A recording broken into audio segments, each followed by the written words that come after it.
வாரிசு இழப்பு கொள்கை 1848 இதை அறிமுகப்படுத்தினவர் வந்து டலௌசி. இவர் வந்து ஆங்கிலேயரோட ஆதிக்கத்தை உயர்த்துவதற்காக இருந்த முதன்மை சிற்பியாக இவர் வந்து சொல்றாங்க. இவர் ஒரு ஏகாதிபத்தியவாதி அப்படின்னு சொல்றாங்க.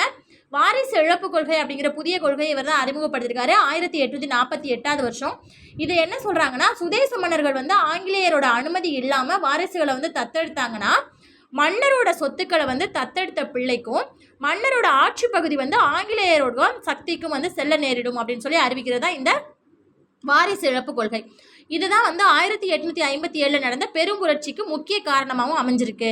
வாரிசு இழப்பு கொள்கையின் மூலம் டலௌசி வந்து எந்தெந்த பகுதிகளை இணைச்சுக்கிட்டார் அப்படின்னு சொல்லி பார்க்கணும்னா, சதாராங்கிற பகுதி வந்து 1848, ஜெய்ப்பூர் சம்பல்பூர் வந்து 1849, பகத்ங்கிற இடம் வந்து 1850, உதய்பூர் வந்து 1852, ஜான்சி 1853 மற்றும் நாக்பூர் வந்து 1850